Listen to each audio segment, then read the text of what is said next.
ahora sí, estamos listas para conversar con Nicolás Goldberg. Bueno, vamos a hablar del Sistema Keops. Es una película, a mí me llama mucho y gratamente la atención que una película de género participe dentro de lo que es la competencia internacional del Bafisi, ¿no? Como que siempre está como relegado el género, ¿no? Como no se lo premia. Por ahí se lo celebra dentro de lo que es lo popular, pero lo institucional, lo académico, dice, no, esto no lo vamos por otro lado. Sí, no le voy a dar un premio, no le voy a dar tanto lugar. Así que la verdad es que, bueno, en principio, gratamente sorprendida de que participe de la competencia más importante del festival. Internacional. ¿Cómo estuvieron las funciones? Yo fui a una, hubo dos por ahora. Queda una el sábado 30 acá de sábado. ¿No? Sí, mañana. Sí, y la primera fue buenísima, la verdad que había mucha gente, estaba agotada y son funciones especiales porque, digamos, hay algunas amigos y gente que trabajó en la película, pero la película funciona muy bien porque es una película de género, pero además es sobre todo una comedia. Sí. No sé si sobre todo una comedia, pero tiene mucho humor. Muy una comedia. Sí, tiene mucho humor y muchísimo humor y funciona. O sea que es como lo más importante cuando uno hace humor, no quedar estar ahí y escuchar esas risas, ¿no? Claro, que la película en ese sentido funciona. Claro. Porque después, bueno, puede haber algunas cosas que gusten más o menos, pero si la comedia queda en offside es complejo. Es notorio, digamos, Se ¿no? nota, sí, el silencio es atroz. Incómodo. ¿Y cómo lo vas manejando desde la hechura el tema del timing de la comedia? ¿Cómo lo pensás o lo tanteás? No, yo no filmo como comedia. Ah, ok. Eso me parece, eso es algo que lo pensé bastante. Creo que el humor está en el guión, en las situaciones, en lo absurdo de las situaciones, en las que se meten los personajes. Obviamente en los textos, en los diálogos hay mucho humor, pero no filmo ni edito como comedia. O sea, filmo y edito como, no sé si drama, pero como tal vez sí como una película más de suspenso o de acción o de género. Ah, mira. Entonces, porque digamos, hay como hay una idea de que la comedia tiene cierto ritmo y de que se actúa de determinada manera. Yo, en ese sentido, a mí me gusta cuando las películas son, digamos, cuando hay humor, pero ese humor está hecho medio a cara de perro, ¿no?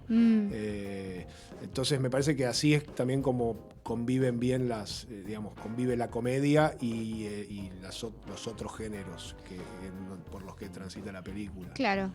Pensaba un poco mientras lo comentabas, esto de que el montaje, eso no está en función de los remates, del chiste, sino, o la puesta de cámara mismo. La puesta de cámara por ahí está por momentos puesta para una escena de acción y en realidad después lo que termina volcando la comedia es cómo se resuelve esa escena. Pensaba sobre todo en la parte de las abejas por ahí, que en realidad está puesto más en cómo se desenvuelve la escena. Sí, yo pensando en el timing y el timing de comedia, por ejemplo, y que no sea comedia de gag, pienso en uno de los momentos que a mí más me gustó, que es cuando están buscando el chasquido, cuando están buscando de dónde viene. Claro. Hay un timing ahí que es de comedia, pero no del remate, de ir a buscar un remate de chiste. Eso es también mucho la magia que le ponen los actores, porque hay algo ahí de que uno no sabe qué va a pasar hasta que aparecen estos dos y lo hacen así. Claro. Y unos... Pero bueno, de hecho esa es una secuencia que casi no, digamos, en ese momento no tiene mucho corte, digamos, no está editado como uno piensa que por ahí la comedia tiene ritmo, o es como que descansa mucho en lo que los personajes van descubriendo y lo que hacen ellos. Sí, incluso tampoco la película, pienso que tampoco está iluminada como una comedia, está iluminada como una película casi de terror. Sí. Entonces me parece que esa es la forma por ahí en la que los elementos se mezclan de manera, amalgaman, digamos. Sí. Otra cosa que hablamos un poquitito antes de salir al aire era que cuando la había pensado un poco en el Gran Lebowski, y si bien sí, después vos me dijiste que algo de eso hay como por ahí más bases como un repertorio temático previo que seguramente es tuyo antes de hacer una película, y te pensaba en preguntarte, digamos, cómo funciona toda esa base cinéfila a la hora después de volcarlo en algo, cómo opera esa transformación o esas influencias que a veces se le dice. Hay cosas, digamos, hay como los personajes son cinéfilos. Claro. Tenés una excusa muy buena. Claro, es una manera de introducir todo eso sin que sea caprichoso y sin que sin que sea, o sea, son cosas que traen los personajes y que aportan a la trama. Entonces no son, en ningún momento son como cosas, caprichos del director o cosas así. Todo, digamos, todo está puesto en función de construir ese mundo de estos dos, o sea, esas películas que ellos ven y que ellos citan, y las revistas que ellos leen, y etcétera. Todo, todos son elementos que funcionan dentro de la película. En ningún momento son citas caprichosas a cosas de afuera. La referencia a Gran Lebowski sí es muy, digamos, es bastante evidente. A mí es una de mis películas favoritas de la vida, y los personajes tienen un poco también, o sea, son esos, tienen esa dinámica, y el personaje de Alan es muy Walter Sobchak. Sí, y Hendler también, obviamente. Sí. Este es un tipo que está ahí tirado en el sillón con la camisa hawaiana. Pero, Claro. pero creo que son, lo que te decía, me parece que si bien está esa referencia, son personajes muy autóctonos de alguna manera, que podrían perfectamente existir en Buenos Aires, en el barrio de Belgrano, que es donde transcurre la película. Sí. Y también esa referencia cinematográfica es porque ellos también son del mundo del cine. Entonces probablemente el personaje de Alan, Sergio Israel, se vista como Claro, que busque él como personaje Claro. esa forma de vivir. Claro, ¿viste? Está obsesionado con las películas de guerra, con la guerra. De hecho, Walter Sobchak, el personaje Sí. de Gran Lebowski, Sí. está inspirado en uno de mis directores favoritos, que es John Milius, Sí. que guionista de Apocalipsis Now, Claro. y bueno, director de Conan el Bárbaro. y bueno, qué sé yo, también hay como un homenaje a ese director. Homenaje dentro de Claro. Un homenaje dentro de ese. Claro. Pero probablemente, digo, el personaje de Alan Zabak sea fanático de John Milius también, entonces por Claro. eso se viste así, porque no es un tipo que a la hora de pelear tenga armas para resolver, qué sé yo. Claro. Claro. Tiene un cabeza dura y que quiere cagar a piñas a todo el mundo, pero después no puede cagar a piñas a los más chiquitos que él. ¿No? Cuando se aparece uno más grande no puede. Bueno, y ahora que nombraste que tranquilamente podrían ser personajes que existan ahí en el barrio de Belgrano y demás, pensaba en algo que hemos nombrado varias veces, que es el tema de las películas que tratan de ser medio universales y terminan sucediendo en un no lugar, Sí. ¿no? Como que tratan de borrar las marcas de dónde se hicieron, y esta hace todo lo contrario, está claramente situada en un determinado lugar, e incluso cuando hacen un recorrido, el recorrido pasa por ciertos puntos que podemos reconocer de la Panamericana porque estamos yendo a Campana. Para mí es fundamental que la película, que esta ridiculez, porque en definitiva es eso, es como una cosa que se sostiene ahí con alfileres, porque Juega al límite, ¿no? Claro, Como- juega al límite, pero es fundamental que suceda en el mundo real de alguna manera. Siempre está ese dilema, ¿no? De si las marcas son, hay que tapar las marcas, no hay que tapar las marcas. Si uno, por ejemplo, hace una película y un presidente, prende la televisión, si el presidente es un ficticio, o prende la televisión y está el presidente de verdad. Claro. Para mí la película tenía que suceder en el mundo real. De la misma manera que la violencia tiene que ser violencia. Hay algo que, digamos, son... bueno, Belgrano es la geografía de la historia de la película sucede en Belgrano, y yo intenté que dentro de lo posible, de respetar la geografía del barrio. Después hubo, digamos, hay circunstancias que uno del todo no puede. Digamos, ahí termina siendo una construcción, pero sí intenté, digamos, respetar, por ejemplo, que de un lado de Cabildo y de otro lado de Cabildo cambia mucho Sí. la geografía. O sea, de un lado de Cabildo hacia Kramer es como más caótico y es un Belgrano un poco más que se viene abajo, y de Cabildo hacia Libertadores es un Es Belgrano otro más, mambo, más claro. paquete, y ellos tienen que ir, o sea, ellos tienen que cruzar. Bueno, hay cosas que pasó la pandemia. En el rodaje, yo empecé el rodaje antes de la pandemia, lo interrumpí con cuando se cerró todo y tuve que retomar hubo un momento que hubo una meseta, entonces se pudo volver. Lo pasaron como 8 meses y hubo cosas que me quedaron inconclusas que no pude. Por ejemplo, yo tengo todavía en la cabeza el plano de ellos cruzando Cabildo, que no lo pude filmar. Porque te quedó. Me quedó porque ya después Cabildo estaba lleno de gente con barbijo y ya no la podía meter. Claro. Pero había todo ese recorrido, de alguna forma es lógico, es coherente. O sea, ellos caminan por Juramento, cruzan Cabildo, doblan, bajan por Pampa, después en un momento de Pampa doblan a la derecha y después siguen bajando y llegan a una zona que podría ser casi cerca de Libertador, por ejemplo. O sea, hay un intento de que eso tenga coherencia. Y después lo mismo, Cabildo de noche, con la galería, todo, y el recorrido que hacen a la noche es el mismo recorrido por Pampa, se vuelve a repetir como siempre, como el mismo terreno. Yo quería como que sea como un western urbano donde uno puede reconocer los paisajes. Para mí era importante eso, que el paisaje sea reconocible. Creo que quedó bien construido dentro de las limitaciones que tuvimos por la realidad que nos tocó, pero sí, fue importante eso.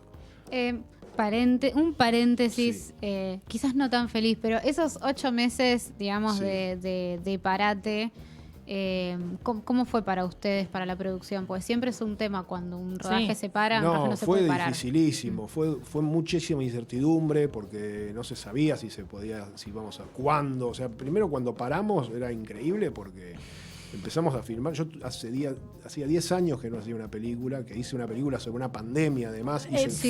Lo cual es como... Pero además lo increíble es que me pararon el rodaje cumpliéndose el día que se cumplían 10 días del estreno de fase 7. O sea, era como 10 años. Claro. 10 años. O sea, era como el aniversario de fase 7. No. Y me paran el rodaje de mi segunda sincrónico. película. Increíble. Sí, insólito. Entonces, ese día me acuerdo que ya los días anteriores estaba todo muy enrarecido. Claro. La plaza, donde nos estábamos filmando enfrente de una plaza y estaba ya toda fajada la habían cerrado con cintas de clausura. Llegué a mi casa y le dije, estaba mi mujer con mis hijas y le digo, se paró el rodaje, o sea, una cosa insólita. Y ahí medio como que fue, al principio no se sabía si era una semana, 2 semanas, 3 semanas, cómo se iba a seguir. Se suponía que había que hablar, tuvo una cuestión de contratos, de sindicatos que había que resolver. Muy delicado, sí. Mucha incertidumbre. Después empezó a ser 1 mes, 2 meses. En un momento no se sabía qué iba a pasar, qué íbamos a hacer, hasta que en un momento logramos. Se abrió de vuelta, los rodajes, se podía volver a filmar y empezamos a ver si podíamos, por ejemplo, si lo que habíamos filmado servía, porque por ejemplo, si podíamos volver a la locación, se abrieron como millones de incógnitas, si los actores podían, cómo iban a ser los protocolos, si la locación a la que ya habíamos filmado 5 escenas podíamos volver o había que filmar todo de nuevo en otro lado. Algunas cosas hubo que acomodarlas, pero tuvimos bastante suerte, digamos, fue muy poco lo que se perdió. Perdí una escena, filmé una escena que tuve que volver a filmar porque no pudimos volver a esa locación para seguir. Y después fue como todo el proceso de rodaje con protocolo, era muy, muy denso, era angustiante porque las cosas, además uno empezaba el día con el protocolo y después al final del día ya era imposible, imposible mantenerlo realmente, era casi una pantomima. Claro. Porque todo el tema de las burbujas, de que si entra vestuario, sale vestuario, entra maquillaje, hay un rodaje, en realidad termina siendo 20 personas en una habitación, o sea, es inevitable eso. Pero bueno, tuvimos mucha suerte, nadie se enfermó, pudimos terminar. Terminamos la película, te diría que casi como la pensábamos de hacer, en ese sentido. Y terminó el rodaje y después pasaron unos meses y volvió vino la segunda. Claro, cuando volvimos a estar aislados. Sí, y bueno, fue como que lo metimos justo en ese sentido. Hubo una ventana y nos metimos. Pero no, fue muchísima incertidumbre y después filmar con las máscaras, los barbijos, del miedo que no se sabía, porque era una época que todavía no había tanta información, no había no estábamos vacunados. Claro. Entonces, o sea, más allá de que uno podía... O sea, en un momento era... Riesgoso de era verdad. un riesgo Sí. real, sí. Y bueno, y además, si había un caso, el peligro de que si aparece un caso, tenés que volver a parar todo. O sea, Sí. entonces eso ya... Sí, y que depende cómo fuera la cadena, también se Claro. terminaba todo postergando más. Bueno, era que un caso, 2 semanas. No, porque si ese otro, esas 2 semanas pueden ser 4 y 8. No, pero Es un aparte parar, o sea, quilombo. la película no resistía una segunda, Claro. un segundo parate. Claro, O sea, ya claro. para nosotros era catastrófico. Pero bueno, Salió. ahí está. Y acá está Sí. buenísima. Bueno, Hablaste en un momento antes, cerrando este paréntesis, de los diálogos. sí. Y es una película que tiene muchos Ujú. diálogos. Y eso siempre es un tema. Como que se escuchen bien, que se escuchen orgánicos. La dinámica entre ellos es fantástica. Hay momentos que requieren también como de coordinación entre ellos, ¿no? Como cuando habla uno y el gesto que hace el otro. Pensaba dentro del auto, ¿no? El momento en el que uno va a comprar y el otro tiene que... Digo, ¿cómo pasa todo eso de la escritura y después al trabajo de los actores? Digamos, a mí los diálogos en general, si no funcionan bien, si no están bien... Hay un tema con la información que viaja en los diálogos, que a veces si los diálogos... Siempre uno corre, digamos, el riesgo más grande es que los diálogos sean expositivos. Claro, explicativos. Explicativos, y eso a mí siempre me hace mucho ruido. Que te des cuenta que te están Entonces, queriendo bajar información. Claro, la información en general, yo trato de que no vaya en los diálogos. Después, o sea, en todo caso los diálogos... si hay una información que viaja en los diálogos, no tiene que pasar como casi desapercibida. Hay un tema de oído, de escribirlos de manera que sean naturales, que tengan gracia, digamos, musicalidad. Yo trato de que haya como una especie de música ahí que suena. Cuando los escribo, hay oraciones que, viste, por ahí una coma mal puesta o no sé. Ujú. Y además, Sí. bueno, los intérpretes, o sea, ahí están los actores que o sea, son un lujo, porque los escuchás, o sea, no pifian una. Y a veces, bueno, a veces ellos, hay momentos que uno los larga más y por ahí el diálogo se alejan, y hay momentos donde uno tiene que por ahí ajustar las riendas. Alan y Daniel son como o sea, hasta que no vas a toma te parece como que no saben lo que tienen que decir. Pero después vas a toma y es increíble realmente. O sea, son muy buenos. Pero entre toma y toma uno está chequeando el precio del Bitcoin, el otro está hablando con no sé quién, qué sé yo. O sea, y entre ellos también. Pero bueno, hay algo también de la química. A mí lo que más me importaba era que entre ellos que ellos ya se conocían, son amigos, pero eso es muy importante, que haya como una cosa una sensación de que más allá de todo el agobio que es un rodaje y el agotamiento, que haya como una cosa de troupe. Una camaradería. Una camaradería, que uno pueda decirse las cosas, que haya como una confianza donde uno pueda, esto no funciona, mejor así. A mí me gusta eso, como que haya que se genere como una química afuera. Y bueno, nada, o sea, me parece que se nota eso en la película.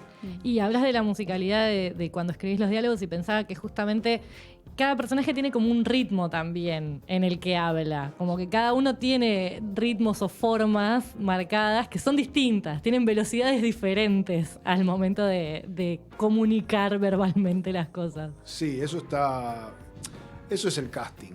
O Claro. sea, está pensado, está pensado y además, bueno, obviamente entre ellos dos también la idea era como que uno es que está pasado de revoluciones y el otro es como que está tratando de pararlo siempre y está en otro ritmo. Claro. Sí, eso, entre ellos dos, sobre todo, ese ritmo está trabajado. Uno lo empuja al otro, digamos. Claro. Y el otro frena. Pero sí, hay hay un trabajo ahí que es de pensar también. Yo pensé mucho en los actores cuando escribía. O sea, te diría que están casi todos los personajes pensados para los actores que los están interpretando. Y los que no, digamos, los busqué por ahí porque llegó el momento de armar la película y todavía no lo tenía pensado, pero los busqué como pensando que encastren muy bien en esa idea. Pero bueno, digamos, en el caso de ellos dos, está escrita para ellos dos. Claro. Directa, o sea, está escrita. Y en el caso de Rodrigo y de Cocharalet, también está escrito para ellos. Los otros personajes, perdón, y el personaje de Nicolás García también está escrito para Nicolás García. Me encanta. Sí. La Mote apareció después y era como, claro, obvio. Y bueno, y Violeta también me parecía que entraba muy bien en esa cosa, tenía esa cosa, podía transmitir esa cosa de que no lo aguanta más. Le sale muy bien eso a ella. Cuando hicimos ese primer ensayo, la verdad que era como... Ya la escena del baño es todo. Es Ya está ahí, ya entendiste todo. Y lo que quedó afuera, además, porque el primer armado de la película duraba 3 horas y media. Entonces, ok. O sea, quedaron afuera Ya 1 hora y media de película. Goldberg Cat. No, pero este es el Goldberg Cat. Bien. No, o sea, son cosas que uno saca porque duele mucho sacarlas. Seguro. Duele muchísimo, pero hace que, digamos, si no la película, 3 horas y media. Algo sobre eso. Vos sos montajista, pero en este caso veo que en la edición está Federico Rothstein. Y quería preguntarte sobre eso, ¿no? Como tu mirada puesta, yo me imaginaría que decís, la quiero editar yo. Y en realidad hay otra persona, otra mirada. ¿Cómo es eso? Y no, es imposible para mí editar una película mía. O sea, yo edito, o sea, no es que yo no edito, yo edito, hay momentos en donde yo me siento delante de la computadora, pero es muy importante, primero, liberarme yo de la carga de tener que elegir y pensar, o sea, editar una película, yo soy, digamos, montajista antes que director, y editar una película es un trabajo inmenso. Sí. Y entonces eso hace falta y el trabajo del montajista es tener una mirada externa al material, que no sea, que uno no esté desamorado casi con el material. Y sobre todo cuando hay que sacar 1 hora y media de película. Claro. Y hacía falta, yo ya me había pasado con la película anterior. En realidad, mi película anterior la edité con Pablo Barbieri, que es un montajista muy reconocido. Y ahí en realidad yo había cometido el error de decir, yo la voy a editar, y a las 2 semanas de querer editarlo, hablé con el productor en ese momento y le dije, mira, no puedo hacerlo. Entonces esta vez yo ya sabía, y lo llamé a Roto, que es como le decimos, que ya yo tenía ganas de trabajar con él, y a ver, él aportó, digamos, además el montaje es muy particular de la película, y eso es una cosa que trajo él.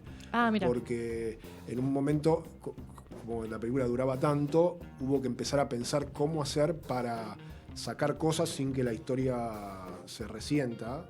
Y entonces esa idea, ese estilo, ese montaje... Estos encabalgamientos de escenas. Exacto, ese montaje alterno. Entonces él me dijo, esta película tenemos que editar como una de Peckinpah, me dijo. Y que me habló de la primera secuencia de la fuga. Bueno, era un tipo de montaje que usaba mucho en los 70. Y fines de los 60, 70.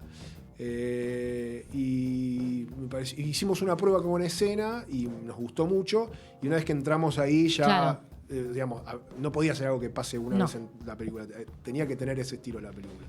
Entonces, y además era como, bueno, vamos a hacer esto, ya hagámoslo hasta el fondo, digamos. Fue como abrir el cajón de los juguetes y empezamos a usar un montón de recursos que la verdad que yo no tenía inicialmente pensado. O sea, yo tenía una idea mucho más clásica de la forma de la película. Claro. Y él trajo como esa cosa un poco más moderna, o sea que fue en ese sentido, yo creo que haber traído a alguien a una tercera persona que aporte creativamente le sumó mucho a la película. Seguro. Me parece que no.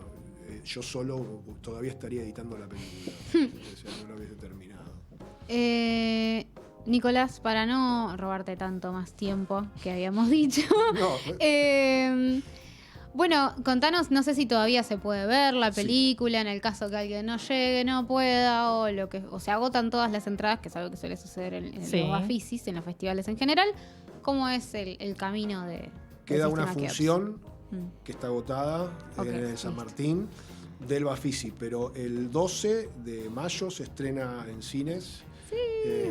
Bien. Tenemos que competir con Doctor Strange. Uf. Seguro que le ganamos. Sí, yo creo que sí, yo creo que Sí. sí. Encima es o sea, yo no soy muy Marvel, pero Doctor Strange la estoy esperando porque, Claro, claro. porque es de Va a ganar Raimi. Doctor Strange en No, vez porque de su es una de mis película. directores- Es de Sam Raimi, es de Sam Raimi, claro. es que es uno de mis directores favoritos.